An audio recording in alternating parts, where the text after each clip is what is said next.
have a problem here with gear. It's kind of mangled up here. Part of it is something that's jammed in the fucking thing. It's aluminium, so I suppose the idea is melt it down and redo it. I'm just thinking, quick trick, I'm going to try this, see how it works, is to weld it back, fill this up with weld, machine it down again. I have a hob that will do these, that's a 10 diameter pitch, so I have a hob that will do that. Pick it up on the mill and go back and try and redo it. It's a quick trick, otherwise I just have to melt the whole thing down and start again.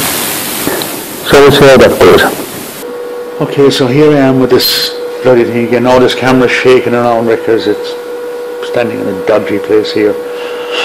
Here's where I am so far. This thing had a few damaged teeth on it.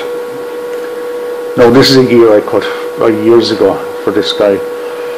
It has no load on it, there's no weight. It's just can run off by about 200 RPM or something less than that. Just operating a small conveyor gizmo in a workshop. I don't know what happened, but with 2 or 3 teeth mangled here. Now I was looking at melting the whole thing down again and going back and doing the whole thing. So I just thought, I'll take a chance with this. So I welded up. I started, about 3 teeth either side. I welded up, machined it down again. Now I don't have a gear cutter for that. It's a 10 diameter pitch. Oddly enough, it's the same pitch as the gears in this lathe. And I don't know, maybe 10-12 years ago or something, I actually made a hob for those gears. Mainly I'd have had to buy a whole plethora of cutters for different numbers of teeth and that, so I went with a hob idea. It's slow, tedious, but it turns out a perfect job. So what I'm going to do now is I'm going to take this over to the mill, set it up on my system there, nothing fancy, a homemade system. Show it to you later when I get it set up, and try and pick up from the original teeth. Hopefully it should work. If it does, happy days. I just want to get this out the door. I have other things I need to be doing. I just don't need this kind of grief now at the minute. So that's why I'm doing short little bits of this video as I'm going through the thing. I don't have time to be fooling around. As I say, I have a whole lot of other shit to be doing. Her home must be all bed, has a fucking radio that has to be fitted in a car, half the dash has to come out, on these fucking stupid things. Has sat-nav and all that sort of thing. What happened to fucking day of reading a map if I want to go somewhere? That's a whole other thing, that plus other jobs I have to do. So I'll come back when I get this thing set up on the mill and we see how it goes. Okay, it looks like this has worked. Here's my gear now. It's a bit messy, it needs to be cleaned up. But at this stage now, we have to clean it up. There's a bit of bars and things to be knocked off it, and there's a lot of shite and everything on it. I just said I'd show you how I actually managed to redo this. I welded part of this and machined it down again, and then I started cutting. So how did I do that? I already had, I think it was about half it. I wound up with roughly about half the thing I had to redo the teeth on. So well, the first thing I did was, before this went on, a center here, and lined up a center with my cutting tool here. Just an ordinary center, stuck in the chuck, lined that up. So once I had that lined up,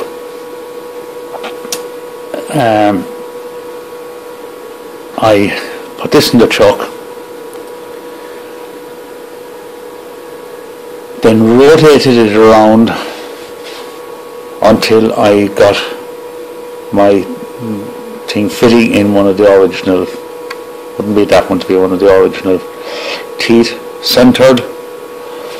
And then I come over here. This is how I do this job. This isn't my idea. I picked this up from Rob down in Australia. He did a thing on this.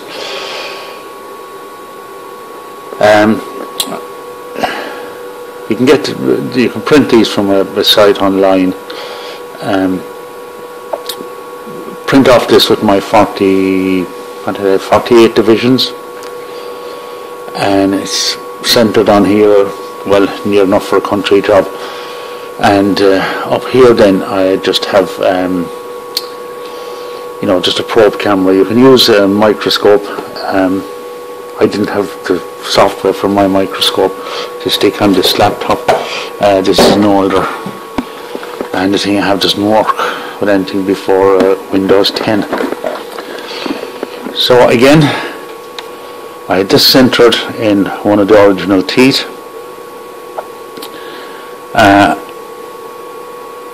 I just loosened the center here, and I brought one of my marks up on the camera, and this is what I have on the screen then.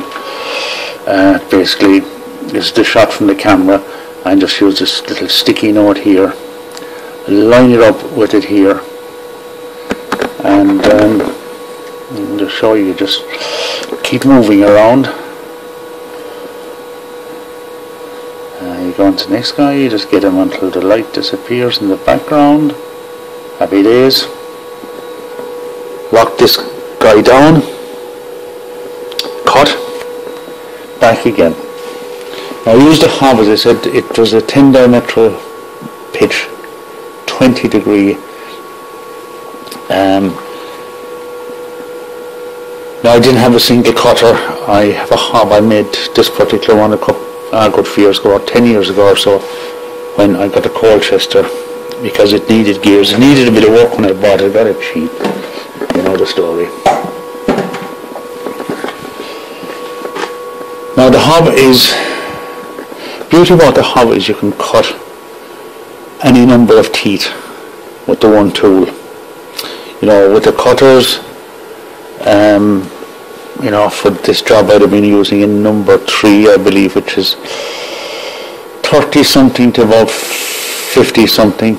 Now, some of them only cut maybe 3 or 4 different teeth. You need, there are 8, I think, in a full kit for any diametral pitch, and that's kind of expensive. Now it is slow because you're normally feeding across, you're going in about 0.1 to 0.12 millimeters per cut. Move on to the next tooth, same thing, next tooth. You're only barely taking a scratch off, so it is slow. It's a lot of winding, twisting. Now if you have the automated systems, it is probably the better way to go.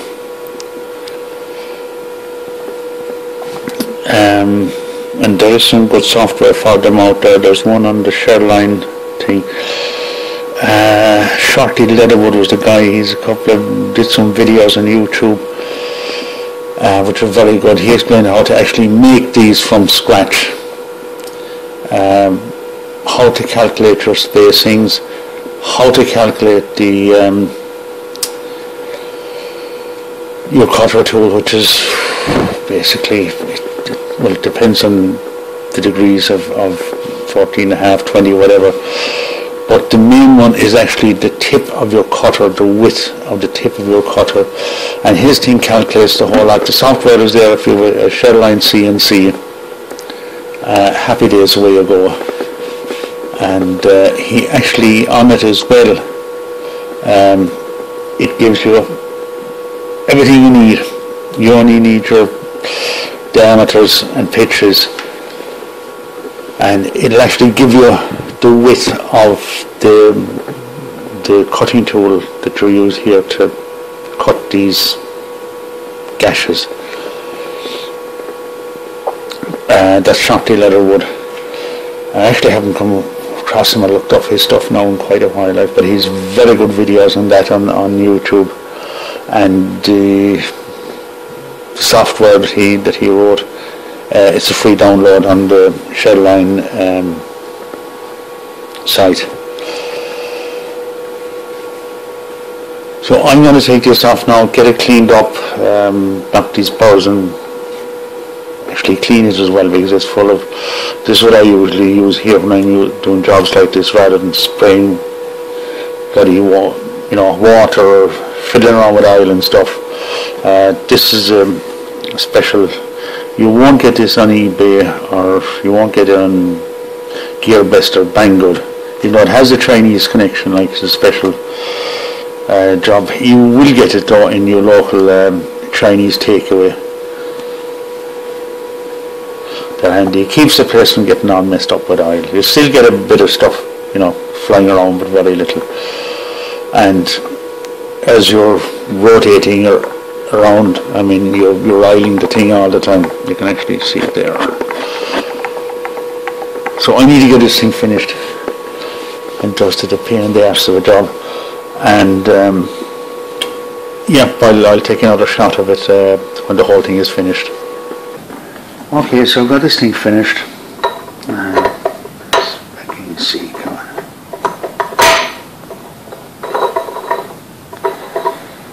Now this is the DP gear out of the Colchester, same diameter pitch, so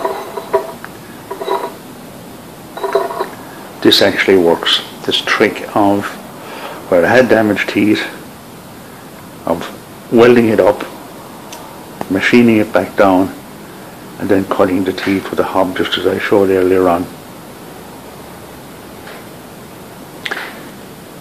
It works. Okay, so and this trick worked.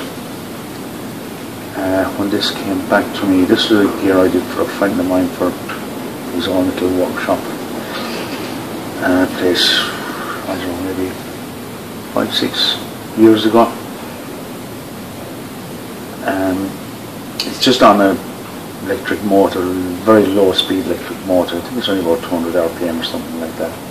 Then it drives a bigger gear which pulls this kind of conveyor thing, no great pressure or weight on it.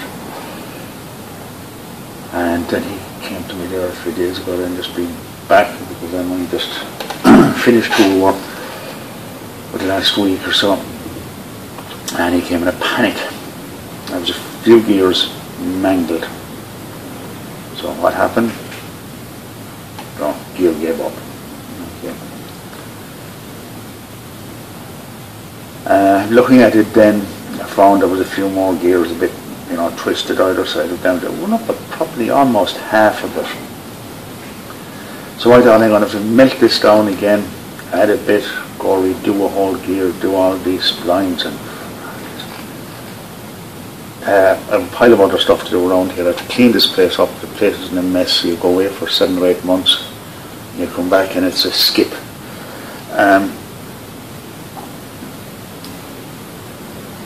And he sort of needs it. He needs to get on with stuff.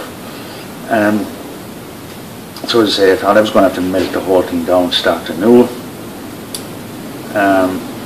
Then I got the idea. I was looking at it and I said, initially if I had these few teeth, done. And I said it was worth a try, it was worth a shot, quick trick. It was weld up, but when I had so much welding done and cleaned up, sizing the rest of it up, I wound up, as I say, almost half. So welded it up, stuck it in the lathe, cleaned it down, brought it back down to the original size, stuck it in the mill, just made sure that my cutter was centered, then stuck this on and took up from one of the teeth here, then lined up my sort of a dial thing that I have on it that I was just showing you. And as I say, I've used the hob. Hob is good. It's slow. If you have CNC, a hob is probably the way to go. You only need to build one for any diametral pitch, and you can cut any number of teeth up to a rack, whatever you want to get at. Using single cutters, yeah, you know, there are 8 in each kit for each diametral pitch. Okay, if you're probably doing a lot of gears and you need to get them done fast, like I said, the hob is a bit slower. And then probably look at cutters. Now you can make cutters, and there's plenty things on YouTube where guys are using the button system to cut a gear cutter for yourself. That's another option. Once you have the gear cutter done, it's one thing. Like I say, you're doing so many swipes on this to get the involute and twisting. It's time consuming. But yeah, I'm happy with that. It was worth a shot, I thought. Otherwise I was going to go melting down, starting from scratch, doing the centre of the whole bloody thing again. And it's worked out fairly well. Like I said, I took that's other gear, the one it's a 44 tooth, it's just used for diametral pitch cutting on the lathe.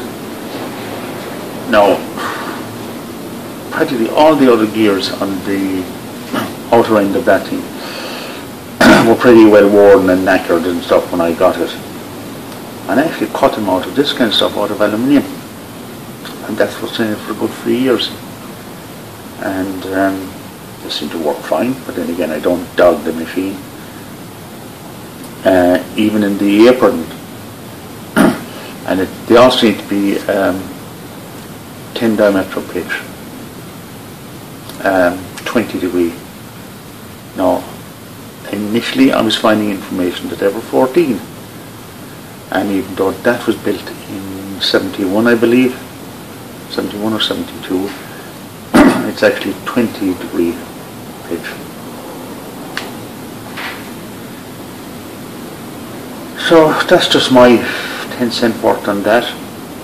If you have an aluminium gear, you can build it up. Now I've seen, you know, like Keith Rucker and these guys with cast, and they're building it up with bronze and cut the tools again, or even a number of teeth, and it seems to work. So it's a handy trick. You know, I've been trying to say don't dump and scrap the thing.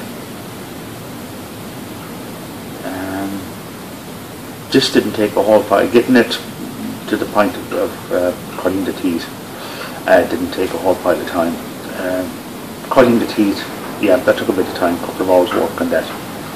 But this thing is ready to go back again.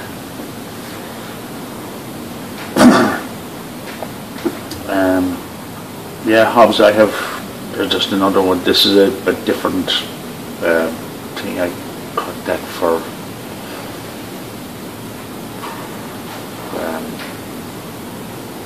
wasn't for the lathe, I can't remember. I had to do it for some job something I was fiddling with. You know, where you have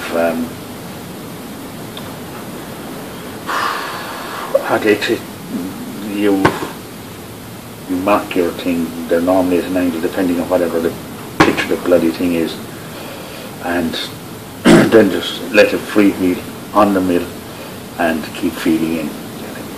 Cuts the gears. I forget the term they use for them. But again, they're easy to cut. They're just a small bit of figuring in your, you know, your cutting tool that you use to actually cut the hob itself. That takes a little bit of figuring. Machinery handbook, ideal to get all your stuff in there. So that's it. I gotta go deliver this to this guy, stick it in. Oh yeah, I actually found out from one of the staff what the problem was. How did this thing happen? Did something fall into it? Sort of a staff member he has decided the whole system was too slow, that they could speed it up. So he put in a reduced size gear. He found this gear, just fitted. Not quite right, it was a different diametral pitch and stuff. obviously, and he kind of moved the motor and the whole lot in to match this other gear that he got, where the hell he got it, and fired it up. And he gave about half a turn, crunch, crunch, crunch, and made a mess of it.